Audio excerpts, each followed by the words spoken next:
I am your Sanghita ma'am. Now I will discuss the first topic of first unit test of history. The name of the first topic is an introduction to history.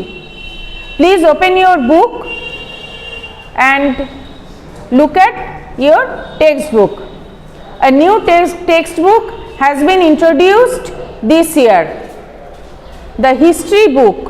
Many of you may be wondering that you have to read a lot for history and also memorize a lot. You might think that many names, dates and years need to be remembered. What if we try to read this book of history like a storybook? What if it contains many pictures, funny anecdotes, unknown fact? Then reading this history book would become a happy activity. One of the meaning of the term history is stories of the earlier times, and you must surely be fond of listening to old tales. Let us see whatever we can get as much fun in reading history as we get in the reading story books. দেখো ইতিহাস বই আমরা যখন পড়ি তখন আমাদের এটা একটা গল্পের মতন করে পড়া উচিত। তবে সাধারণ গল্প যেমন কাল্পনিক হয়, ইতিহাসের গল্প কিন্তু সেরকম কাল্পনিক হয় না। আমাদের চ্যাপ্টারের নামটা লিখি, অ্যান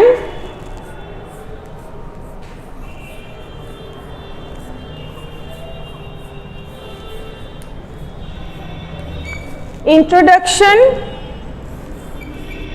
to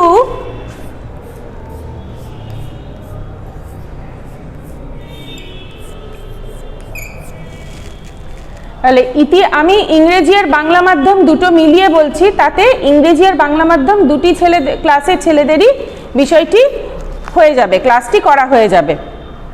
ইতিহাস পড়তে গেলে আমাদের সময় জ্ঞানটা জরুরি এবং কোন স্থানে ঘটনাটা ঘটছে, কোন কালে ঘটনাটা ঘটছে, এই বিষয়গুলি মাথায় রাখাটা জরুরি। এই দুটি বিষয় মাথায় রেখে গল্পের মতো করে এই বিষয়টিকে দেখা যেতে পারে। Surely we all remember Ruby's grandfather in our environment of class 5. One day, grandfather invited Ruby's friends over to his house and they all went to meet him. Grandfather entertained them with stories, and in the middle of the storytelling session, he got up to return shortly with 3 interesting things: a grinder stone অর্থাৎ শিলনোড়া, iron pastel অর্থাৎ লোহার হামানদিস্তা, আর and mortar, and a machine, a mixer grinder machine. So Polash wanted to know the use of the machine. তো পলাশ মানে রুবির দাদুর বাড়িতে সমস্ত বন্ধুরা গেছে এবং সেখানে রুবির দাদু বিভিন্ন ধরনের গল্প বলছেন এবং গল্পের প্রসঙ্গে শিলনোড়া, হামানদিস্তা আর আধুনিক কালের মিক্সার গ্রাইন্ডার মেশিনের প্রসঙ্গটা উঠেছে। তো সেখানে পলাশ নামে একটি ছাত্র জানতে চাইছে যে মেশিন কি। আমরা সবাই জানি which reduces human effort and time, that you may call machine, অর্থাৎ যে জিনিসটা আমাদের সময় এবং শ্রমকে বাঁচায় তাকেই বলা যেতে পারে machine. Grandfather said that the machine was also used to grind spices. এই মেশিনটা ব্যবহার করা হতো মশলা গুঁড়ো করার জন্য। It was known as electric mixer grinder. Ria said, I have not seen this before. Grandfather replied that he had also not seen that machine in his childhood. Riya বলছে আমি তো এই মিক্সার গ্রাইন্ডার মেশিনটা কখনো দেখিনি। দাদু বলছেন আমাদের ছোটবেলায় তো আমরা এই মেশিনটা একেবারেই দেখিনি। রিয়া সে there was prevalence of only grinding stone and iron pestle and mortar when he was young. Grinders made of stone were also in use in that time. তাহলে মানে এই তিনটে মেশিন মিক্সার গ্রাইন্ডার, হামানদিস্তা আর শিলনোড়া। শিলনোড়াটা প্রথম দিকে ছিল, সেটা হচ্ছে একেবারেই মানে স্থূল প্রকৃতির একটা মেশিন, যাতে কি কোনো কিছু শস্যদানা বা মশলাপাতি পেশাই করা হতো। এর পরবর্তীকালে আরেকটু উন্নত মেশিন এলো হামানদিস্তা, লোহার হামানদিস্তা। তার পরবর্তীকালে মিক্সার গ্রাইন্ডার, সেটা ইলেকট্রিক মেশিনে চলছে। তাহলে কাজটা সেই একই হচ্ছে, যে মশলা অথবা কোনো শস্যকে পেশাই করা, কিন্তু পদ্ধতিটা ধাপে ধাপে উন্নততর হচ্ছে। এরপর হচ্ছে হোয়েন, হোয়াই, হাউ অ্যান্ড হোয়ার। চারটে প্রশ্ন। হোয়েন, হোয়েন মানে হচ্ছে কখন।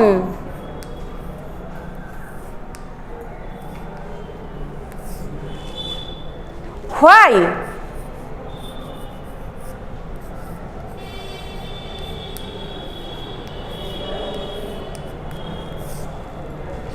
হাউ মানে কিভাবে।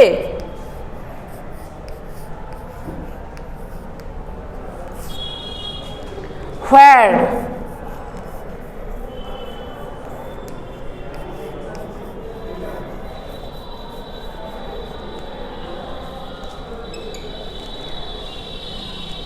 incident which was happened in our past,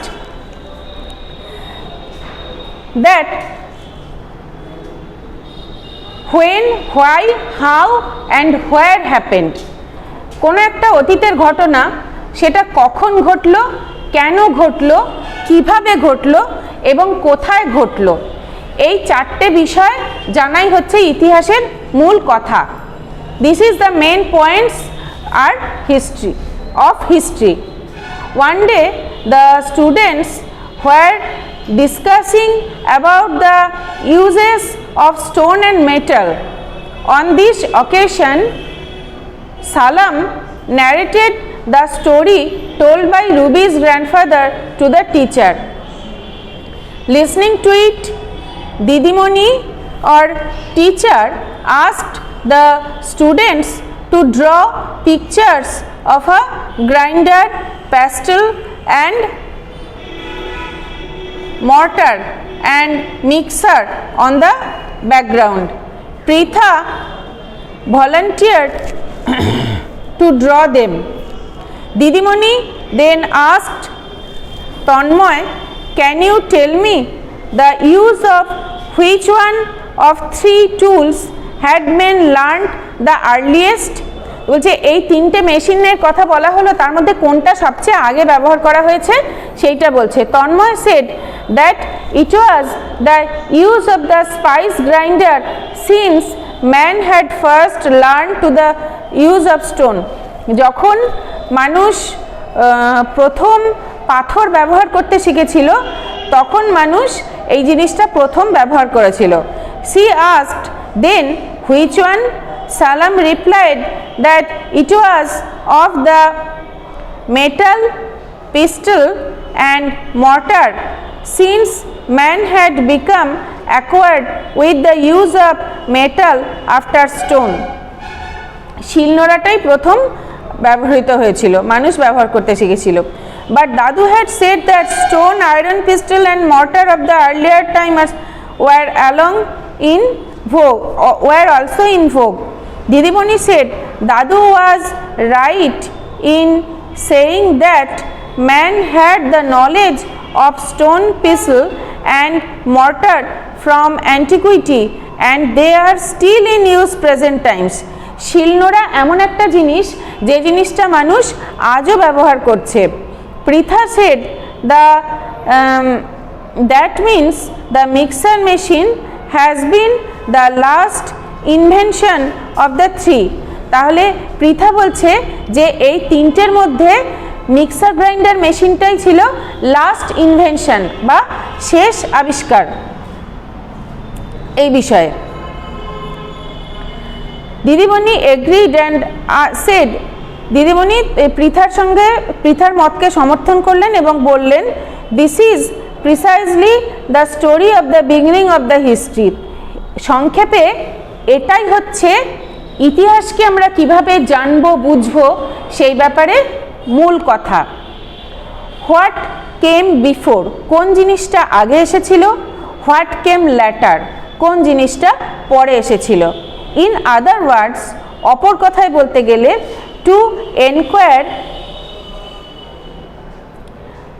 ভিস of his time, what come when, কোনো একটা জিনিস কখন এলো, people events of things which came when, in search of this you also achieved another thing, you narrated the reasons of their appearance one after the other or before one another. এটাই হচ্ছে ইতিহাসের মূল কথা. কোন জিনিসটা আগে এলো, কোন জিনিসটা পরে এলো, কোন ঘটনাটা কখন ঘটলো, কেন ঘটলো, কিভাবে ঘটলো.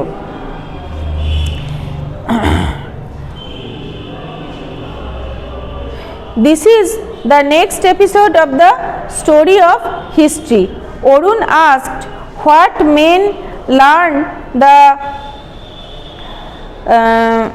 the use of stone grinders. There is the need to know why certain things come early while some came later.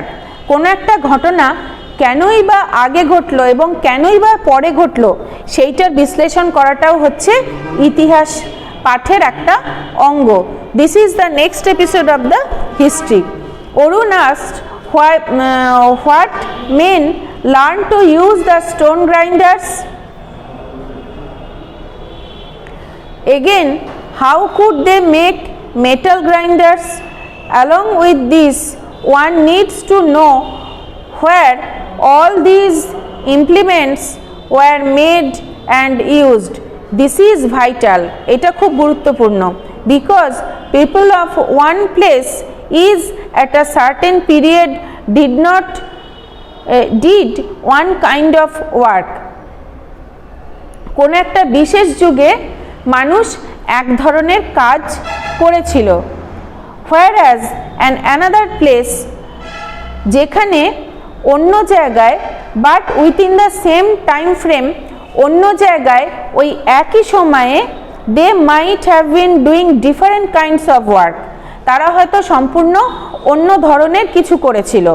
So tells of history always begins with questions of when, why, how and where. কাজেই এটা খুব গুরুত্বপূর্ণ যে ইতিহাসে কোন কাজটা কখন ঘটেছিল, কেন ঘটেছিল, কিভাবে ঘটেছিল এবং কোথায় ঘটেছিল. এরপর আমাদের নেক্সট টপিক দেখো একটা ছোট্ট করে, আচ্ছা টাইম কত হলো? ঠিক আছে, একটা ছোট করে ডিড ইউ নো আমরা জেনে নিই যে riverine civilisation.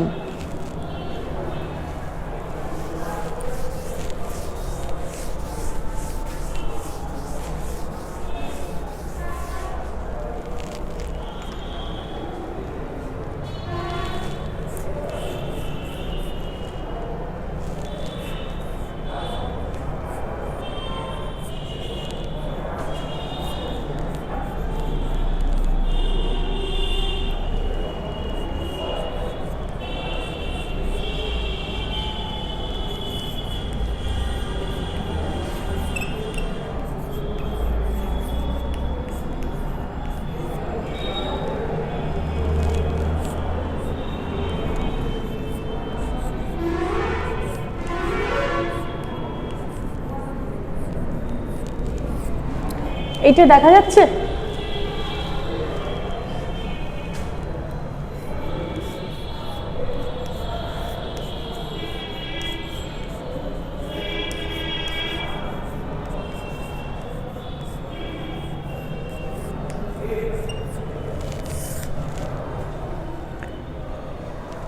Now we will discuss, এখন আমরা আলোচনা করব একটা টুকরো কথা বা did you know riverine civilization বা নদীমাতৃক সভ্যতা।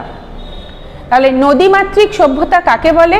না, যে সভ্যতা নদীর ধারে তৈরি হয়েছিল তাকে নদীমাতৃক সভ্যতা বলে। ইনফ্যাক্ট সত্যি কথা বলতে কি, সভ্যতা কখনো নদীর ধার ছাড়া তৈরি হতেই পারে না।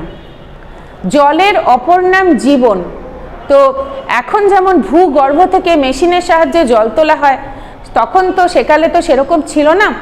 নদী বা ঝর্ণার জলই ছিল মানুষের যে দৈনন্দিন ব্যবহারযোগ্য যে জল, তার প্রধান উৎস ছিল নদী অথবা ঝর্ণার জল। তো কাজেই মানুষ যখনই সভ্যতা নির্মাণ করেছে তখন তারা নদীর ধারেই নির্মাণ করেছে। From very ancient times, people had started living by the river banks. Their daily lives and functions mostly revolved around the rivers. Many an ancient civilization, in the third chapter we will explain and discuss what is mean by civilization.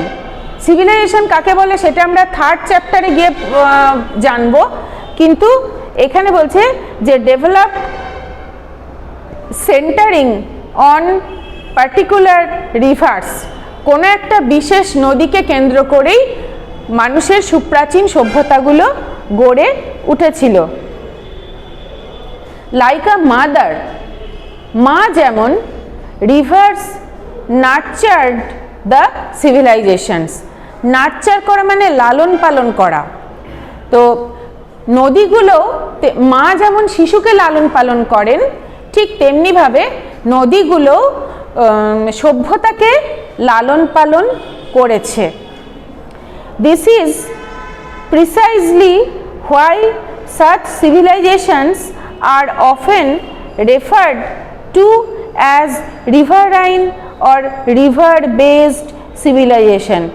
এই কারণেই সভ্যতাগুলিকে riverine civilization বা নদীমাতৃক সভ্যতা বলা হয়ে থাকে। নদী ভিত্তিক সভ্যতা, river based civilisation. Rivers played a central role in the activities of the inhabitants of such civilisations. Inhabitant মানে হচ্ছে বাসিন্দা। তাহলে কোনো একটা সভ্যতার বাসিন্দাদের জীবনের ক্ষেত্রে প্রধান বা কেন্দ্রীয় ভূমিকাটি পালন করত নদী। জলের অপর নাম জীবন, জল ছাড়া মানুষের চলে না। তাহলে কোনো একটি সভ্যতায় নদীরই ছিল সর্বপ্রধান ভূমিকা কোনো একটি সভ্যতার মানুষের জীবনযাপনকে লালন পালন করার ক্ষেত্রে। তাহলে এইরকম চারটি সভ্যতার নাম আমরা জানি। আমাদের দেশে সবচেয়ে সুপ্রাচীন সভ্যতা হচ্ছে সিন্ধু সভ্যতা। এই সিন্ধু সভ্যতা গড়ে উঠেছিল সিন্ধু নদের তীরে। এশিয়া মহাদেশে আরও একটি সভ্যতা ছিল, সেটা হচ্ছে হোয়াংহো আর ইয়াংসিকিয়াং নদীর তীরে গড়ে ওঠা চীন চৈনিক সভ্যতা। মেসোপটেমিয়া সভ্যতা গড়ে উঠেছিল টাইগ্রিস ইউফ্রেটিস নদীর তীরে, আর নীল নদের তীরে গড়ে উঠেছিল মিশরীয় সভ্যতা। তাহলে এই চারটি সভ্যতা হচ্ছে মানব সভ্যতার ইতিহাসের সবচেয়ে সুপ্রাচীন চারটি নদীমাতৃক সভ্যতা। তো তাহলে আজকে এই পর্যন্তই। এর পরবর্তী বিষয় আমরা পরবর্তী ক্লাসে আলোচনা করব।